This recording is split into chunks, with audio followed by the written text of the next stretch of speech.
thought it would be fun. If you train me, I won't jump on guests. If you train me, I will stay close. If you train me, I will potty outside. If you train me, I will listen. If you train me, I won't eat your stuff. If you train me, we'll be best friends.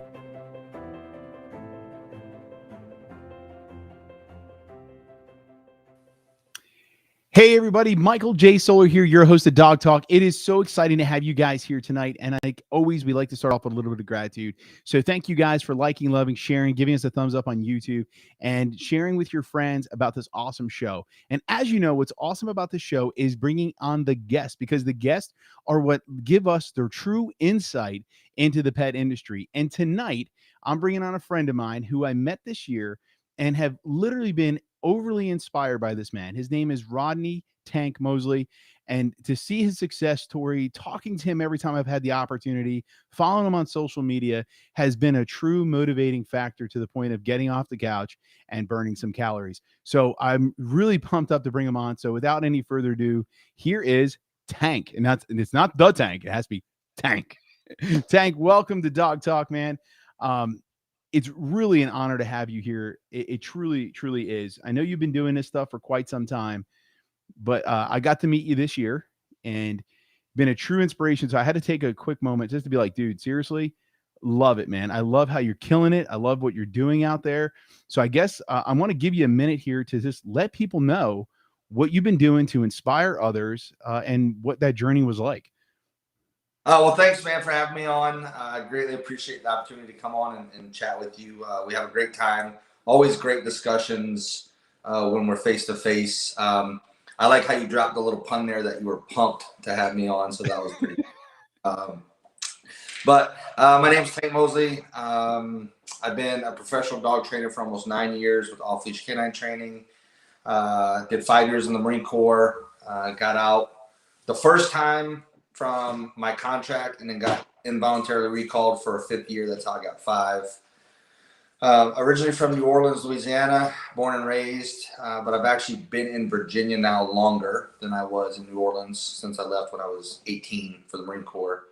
And then I own off-leash canine training in Winchester. My best friend, Nick White, started that company 11 years ago, and it's just grown to the moon and back. And we train pet dogs.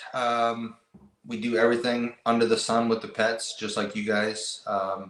Scent detection, diabetic alert dogs, therapy. We don't do any seeing eye dog stuff, but everything else.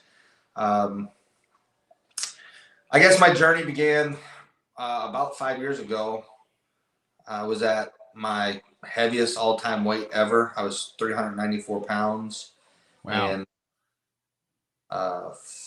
5 years ago on Halloween, I was at a buddy's house. My buddy Joey, he had gotten this personal protection dog from a friend of ours, and Joey Morris came up to demo the dog and kind of teach Joey and Kelly everything that the dog knew, and was going to spend several days with them, just kind of giving them a turnover with this protection dog. And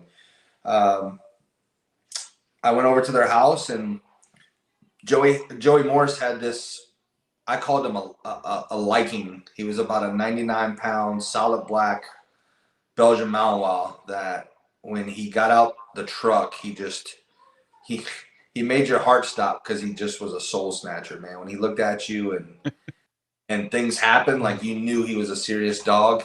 And it was super cool. And we wound up doing some demos, and Joey was showing us, and he brought a bunch of bite suits and some sleeves, and I was so fat at the time that his largest suit that he had, I couldn't. By the time when I tried to put it on, the buckles that would normally buckle here, the buckles were out to here, and I wound up taking a tricep bite on the back of the arm, and I instantly fell in love with it. In the Marine Corps, I had done some stuff with the sleeve, and not having any knowledge of what I was doing, the dog would bite the sleeve, and you saw logs, and think you're cool, and you're absolutely doing nothing for the dog. And I kind of did that a couple of times, and I just never really fell in love with it like I did whenever I got bit on the tricep. And from that day, it just clicked with me that I wanted to be doing this, and that if I was going to do it, not only did I need to change myself and some things that I was going through and doing to myself, but I needed to be in a lot more physical. I need to be physically in shape to be able to do it and give back to the dogs what they need training wise whenever we're in the suit. And that's kind of where the journey began, man. That night I wound up signing up for a gym membership. I remember because I got the picture. I always go back to it. The first night on the cross trainer, and I was in a hoodie, and I said, "This is where it starts," and kind of never have looked back. And it's just been, it's definitely been a marathon and not a sprint. That's for sure. Yeah. So one of the things, so when I met you earlier this year, you know, it was a really inspirational story that, you know, when we first met and you told me about all these things that you were just talking about. And it was neat to hear that. And you hear stories like that all the time. But one of the things I could say, you know, we wind up, you know, following each other on social media. And the thing I could say, man, it's really impressive every day. Ladies and gentlemen, if you want to see this guy, it's at Decoy Fitness on Instagram and Facebook. Listen, it's a true inspiration. See him out there in the gym every day. He's not holding back. He's putting in the work. And you could go back literally from the beginning of the year when we met, which was, I think it was April, to present day. And that small amount of time, it's like almost a complete transition with hard work, dedication, motivation. And it's no joke. He's spreading it. He's sharing it. And that's why it's an honor to have you on tonight, because, you know, I love giving people that a little bit of inspiration, and it's nice to see it in the morning when I wake up and I see you doing another workout at like 3 or 4 in the morning. And I'm like in my head going, man, I think I'm going to eat a pizza. No, it's, you know, it's one of those things.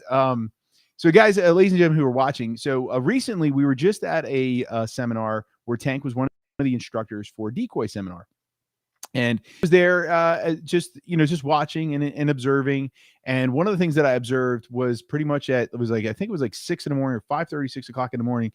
Tank is out there beating the hell out of tires as if they owed him money with a sledgehammer. And there was other people out there that he was inspiring to follow him out there. And I thought that was really cool. Now, for me, obviously I didn't get out of the RV. I decided to stay warm and not get out there, but it was a true inspiration. And I'm going to bring into this question right now, which would be, what was the best advice that you've ever been given? Right? Because that's going to go along with this right now. So what's the best advice you've ever received that would brought you to, let's say, where you are today as an owner of a dog training facility, Decoy Fitness, Decoy trainer, and Decoy? Oh man, God, there's so many, bro, I can give you. How about like maybe 3 or 5 that really stick out, because it's hard to we have plenty of time. We're fine. We can eat it up. Let's go. So again, one of my best friends, Nick White, you know, he's really taught the talk. I always explain to people Nick as being the guy that did everything you're not supposed to do, and we're taught to never put our eggs in one basket, and that's exactly what he did. And he's one of the most successful, hardworking dudes I've ever met.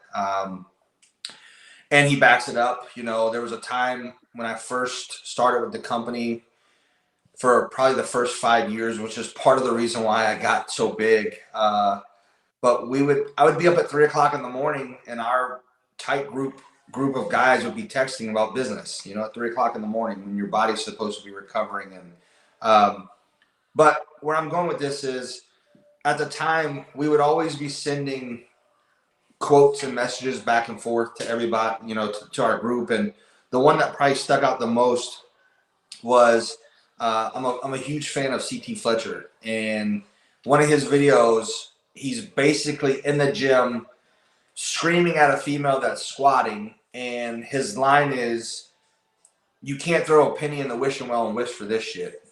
You got to get it," you know. And then that relates to today versus someday.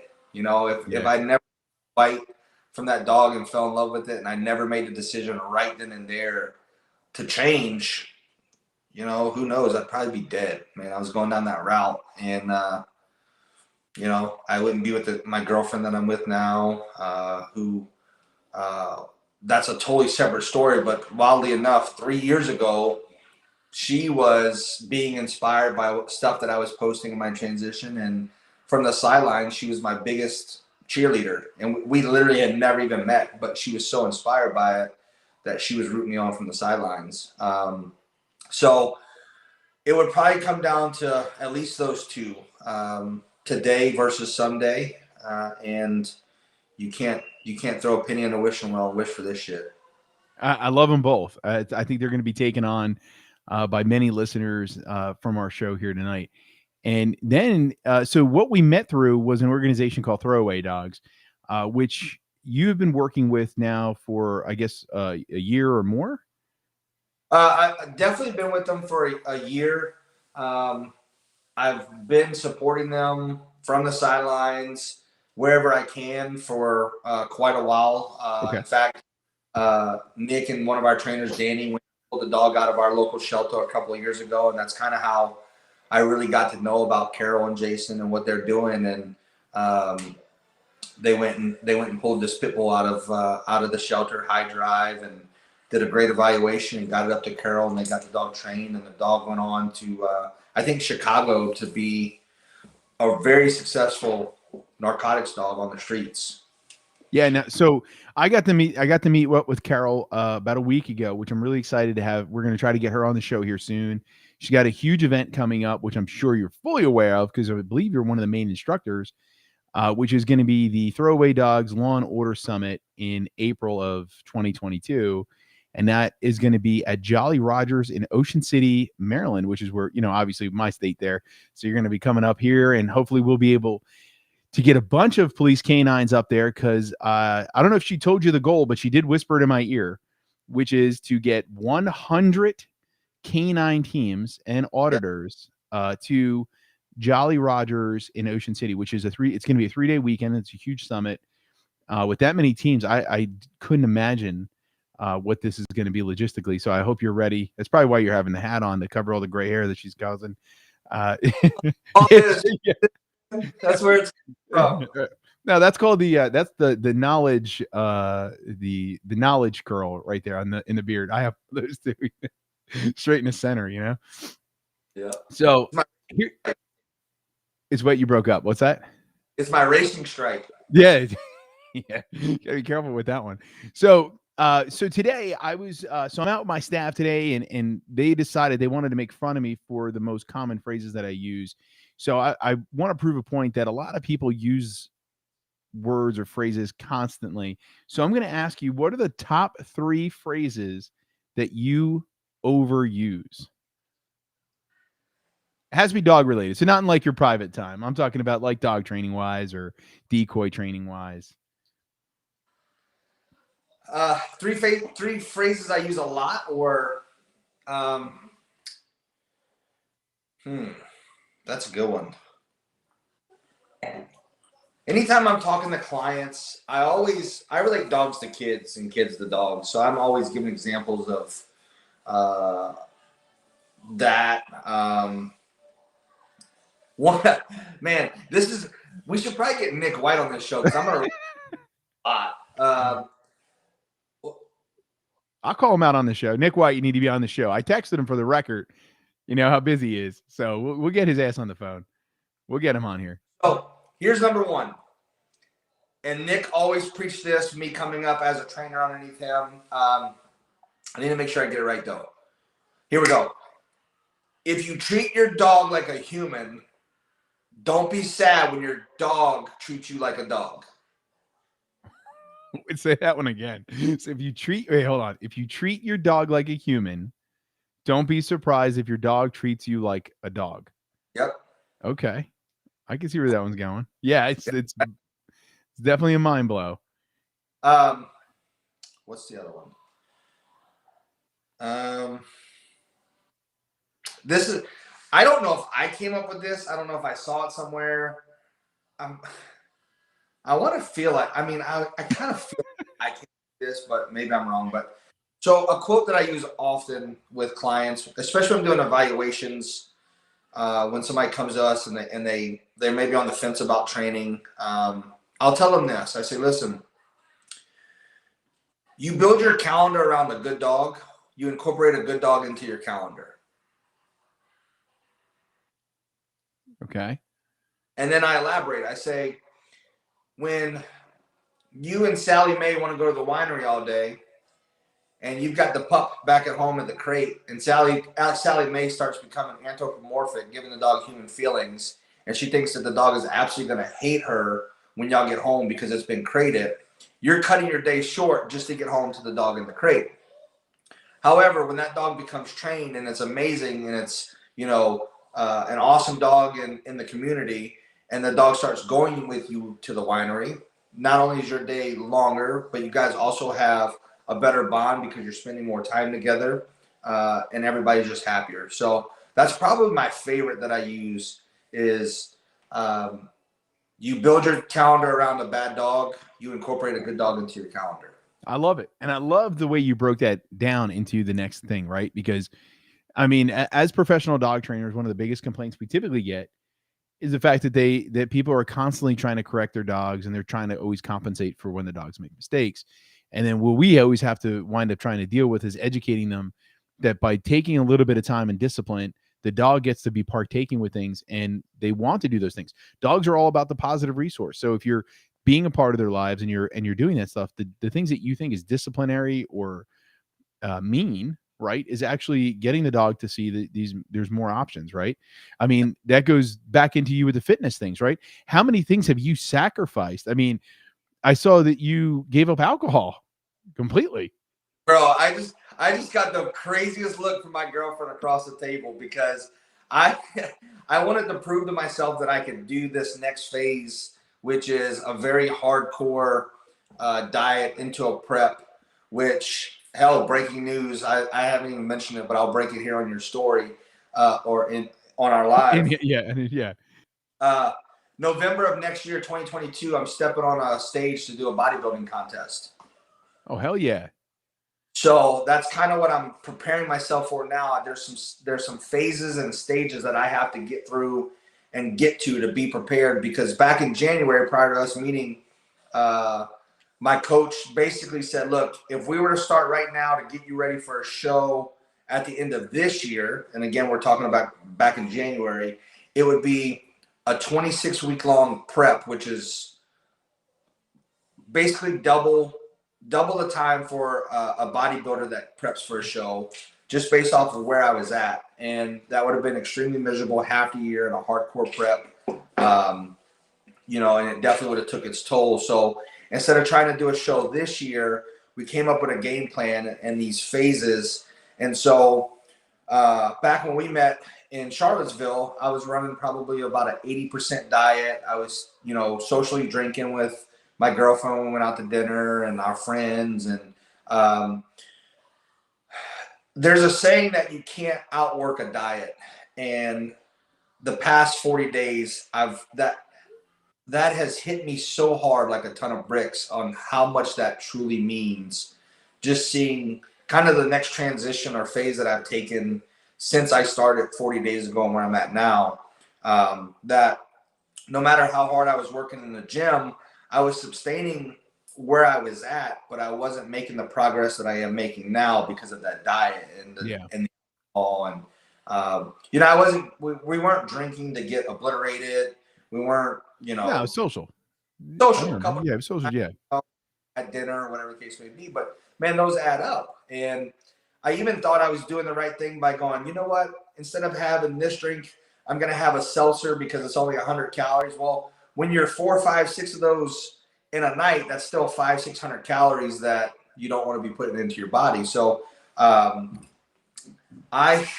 made the decision to prove to myself and prepare myself mentally that I would start this diet literally the day before Cass and I went on her surprise birthday to Ocean City. So we're sitting on the beach and I'm drinking water, Trulies. I'm eating out of a plastic bowl, and we're trying to find her, good dinners because we're at the beach and stuff like that. So well, that's good on both of you. You know what I mean? Like it's hard on you to do that and support her to have a good time, and at the same point in time, it's great on her to support you and not give you that peer pressure and supporting you in what you're doing, which Dude, that's amazing, man. It's a great relationship you guys have had, and you're forming and you continue to build off those things. So, I mean, honestly, that's awesome that you guys can do that.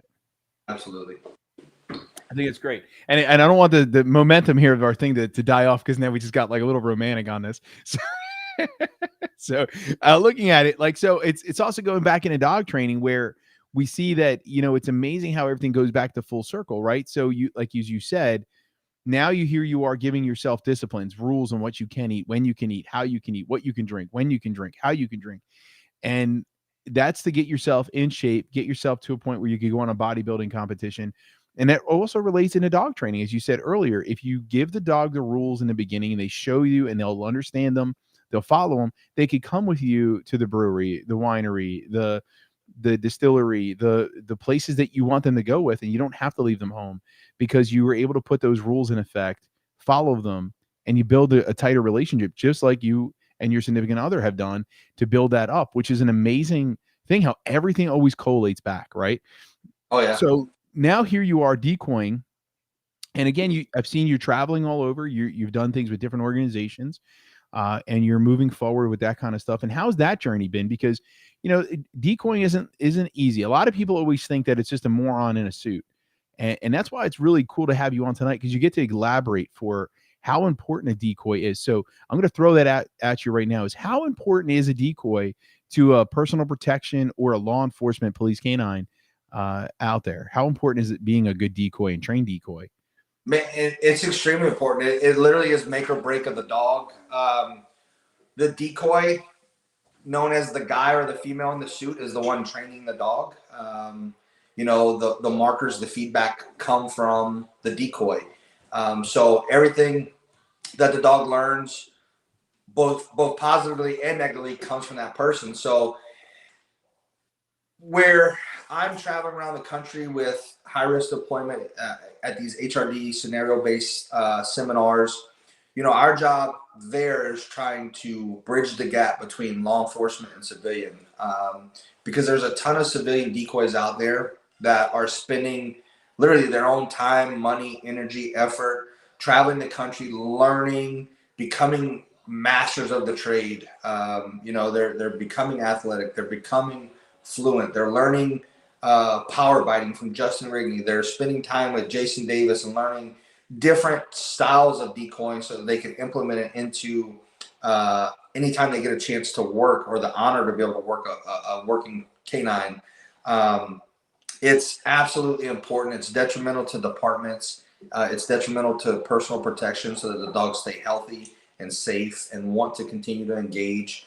But it's more than just putting the rookie cop into the big marshmallow suit and making them run down the field so the dog nukes them and flips the guy over 4 times and everybody laughs and sends the video around the department. It's way more than that. Driving here, I got a message from one of the teams out in California that I had the privilege of meeting and working with in March at the Canine Social Summit. And this dog's 10 years old, and he's just destroying people that he's supposed to, meaning the suspects. And we go back and forth with the messages, and it's, you know, these guys are also very proactive. They're spending time training. They're working with great decoys. The dogs are being downloaded with these pictures of these scenarios, and you know, offline, I'll send you some of the text threads so that you can see what I'm talking about. Yeah. With how amazing this dog worked. But basically, the message was, hey, we just got our longest static bite at 1:45. He goes, you would personally be sad from the suspect because he took a forearm instead of a bicep, and that kind of made me chuckle. But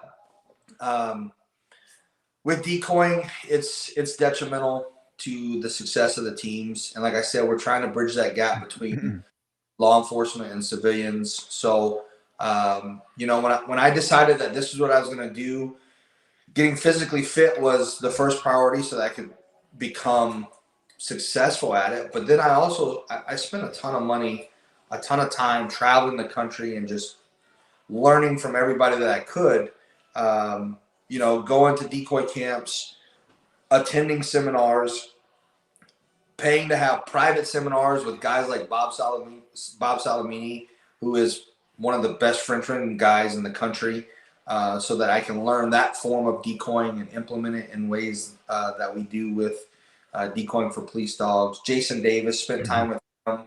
I volunteered my time to work some of the HRD events and kind of prove myself to them. And, now I'm one of the instructors with those guys after a couple of years. And so when we travel into Montana, we have teams from around that state that will come in, and you'll have 15 to 20 to 25 dog teams that we get to work with. We were just in Philadelphia, I think last month, working with some teams up there. So we get the privilege of being able to see dogs from all around the country, but we also get the privilege of finding some of their loopholes or some of their weaknesses, and we get to build those dogs in the 2 and 3 days that we get to spend time with them. And, out of all the money spent traveling and learning and all that, there's nothing greater and more rewarding than receiving a text message like, hey, remember that time you showed up at 11 o'clock at night and told me to come find you, and you were hiding in the dumpster, and, Duke bit you after a 1.5 mile track? Well, guess what? Last night we had that exact same scenario. Duke tracked for 2 miles, and the guy was hiding in the dumpster, and Duke did exactly what he was supposed to do. So when you wake up to text like that or messages, it makes it all worth it. I love hearing this because, as you know, retired law enforcement officer, canine handler, instructor, and things like that. And it's amazing because ever since we've met, and I've gotten brought into the inner circle somewhat, I've literally been hearing so much knowledge that didn't even know existed. It's an amazing thing to see how much knowledge is throughout this country that is looking, I guess, for the voice is the best way to look for it. It's looking for the platform or maybe the stage, right, to change this. As we see, across the U.S., we're talking about the problem with law enforcement, that they need re-education, canine units being changed, and you're out there showing these guys the skill set necessary to keep these dogs going on the road, keeping them and preventing them from having dumb little accidents, keeping them educated, which is amazing to see you doing that because, as you said earlier in your resume, you're not in law enforcement. You were in the Marine Corps. You're a business owner, which means this giving back is not a necessity to you. It's not something that you need to do to put the roof over your head. You're not doing this for the money. You're doing this for the passion of the community that you're serving, which is something that's really, really commendable, man. And it's amazing to see you doing this stuff and teaming up with Throwaway Dogs to see what you're doing there. And you proudly wear their stuff. I mean, I saw your decoy suit, right? Your bite suit has it on there, and you're wearing that everywhere, putting it out there, because Throwaway Dogs, ladies and gentlemen, this organization that Tank is working with, it takes rescue dogs and the ones that are very high drive that probably wouldn't be rehomed, and gives them a second chance. And what they do is they get these dogs and they find trainers like Tank, and they get them trained up, and they donate them to police departments to give the dog and the department a second chance at serving the communities. And it's an amazing thing because not only are they doing that, but then they're getting guys like Tank, Cobra Canine, and everything together to provide even a continued education. That's where the Canine Summit's coming into play. Then I recently I got brought on board myself, which is a true honor. And I asked Tank today if he'd be willing to come up to film an entire decoy course so we can get this out to you guys, to get that out there, so you get a little bit of tidbit of information and education out there. So I'm gonna ride Tank until he comes up here to film and get this going out there, so that way you guys can get the information you need. Because as you can see, it's slow, right? Like putting the seminars, it's a lot of work.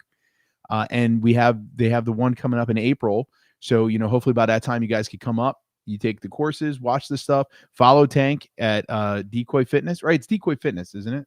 Yep, Decoy Fitness. Yep, Decoy Fitness. You get on there, you follow him, man. You see what's going on. Watch what he's doing. It's absolutely amazing. Between the physical fitness, the dog training, and the decoy work, it's an amazing thing to watch and see it, because it's very slow in the sense of detail orientation, which is what you need to be successful in the pet industry. Dogs are fast paced, but they're watching you and they're taking photos every second. They're watching the details. They're not just going into it blinded. They're watching what you're doing. They're paying attention to the smallest, littlest things.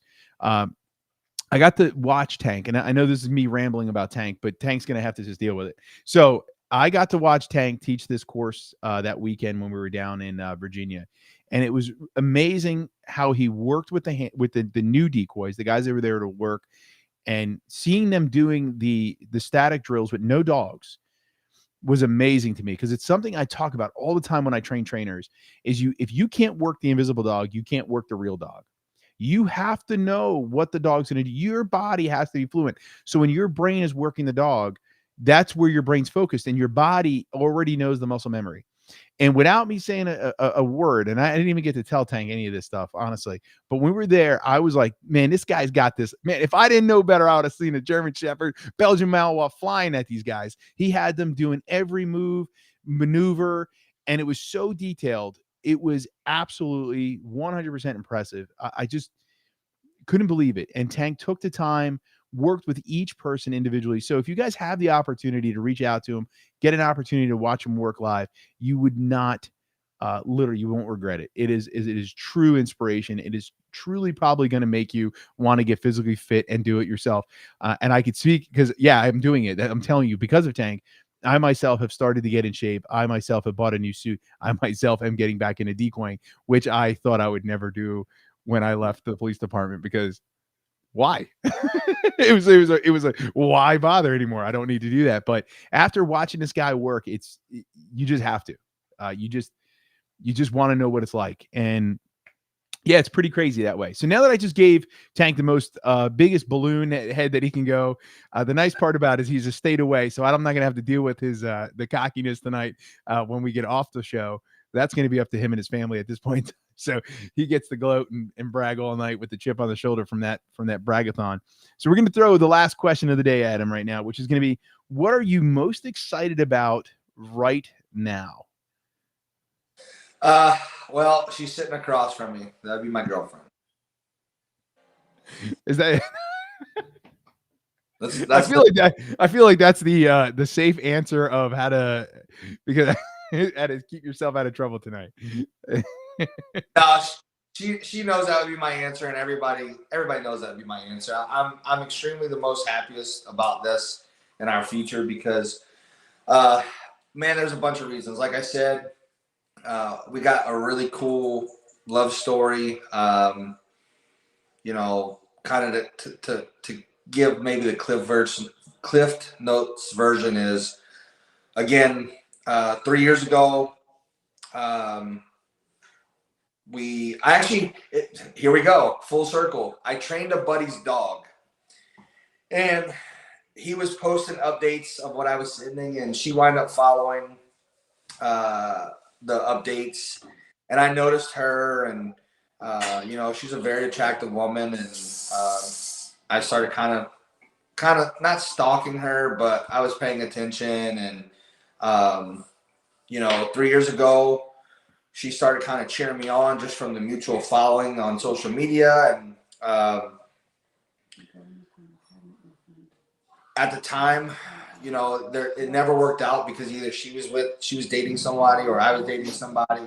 It was strictly, I don't even know the word for it, but there was never like any platonic. Yeah.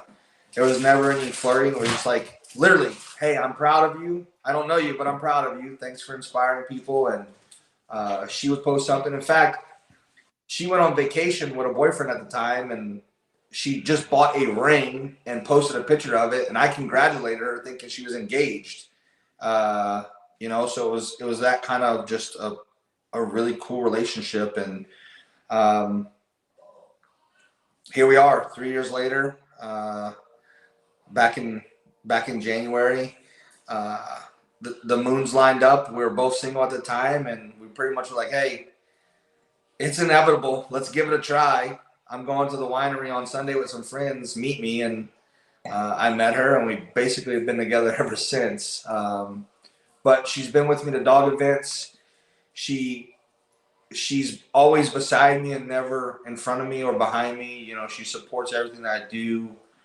Even if it's crazy, like, hey, pack a bag, we're going to Florida tomorrow to work dogs. And she's like, all right, let's go. Or a month ago when we drove from Virginia to Ocean City for her birthday, drove back the opposite way to Virginia Beach for the weekend, 12 hours before we needed to be there, and a 7-hour drive, and then left Virginia Beach Sunday night and drove straight to Philly to be there Monday morning to work more dogs. And the whole time she just sat in the passenger seat, being the DJ, giving directions, making sure I had my food that I needed to have at a timely, time, and keeping me on track with getting hydrated and taking down things that she needed to take down admin wise for what we were doing with the dogs. And she's just been extremely supportive, and we've just been having a great time. And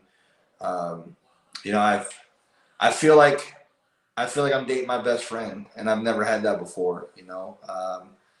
There's nothing that she's trying to gain out of this. I've dated some people before that have gained some things, definitely, like traveling cars and getting in suits and learning and getting free suits based off of just kind of dating me. And that's not the case anymore, man. And that's 100% my answer. That's what I'm most happy about and most grateful for.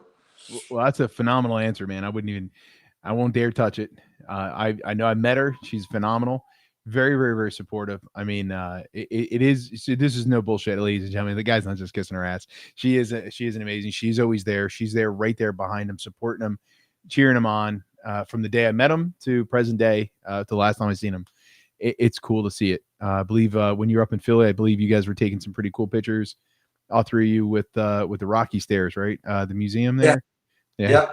So it's cool to see it, man. It's like a true, true love story comes all the way back. And, it's weird to say this, but like when I got into the dog industry, I tell people all the time that, dogs, they're a gateway to happiness. And it's an amazing feature how they bring things together for everybody. And that's why it's a true privilege and honor to be in the industry, be a part of the industry, and get to meet people like yourself within this industry, because, it just always reminds me why this is so great. And I chose the right profession to continue on.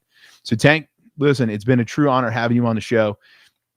Can't wait to have you on here. And I can't wait to actually get you present in my area to really do some cool shit. And I hope when we can line up some dates. So stay on when we sign off here. We could set up some dates, get you up here for some filming, and maybe we can even do a live together, as I like to do with a few people on my private channel, and I could get you to cheat on your diet of alcohol and have a real open conversation on a Facebook Live. So just one night, man, just one night. So ladies and gentlemen, thank you guys so much for watching, listening, and being a part of our podcast and YouTube show. Truly amazing to have you guys here. Tank you. So Tank, thank you for coming on our show. Got me really tongue tied on that one. And look forward to seeing you again live in person and having you on our show as always. So thank you, man. Thanks for the opportunity.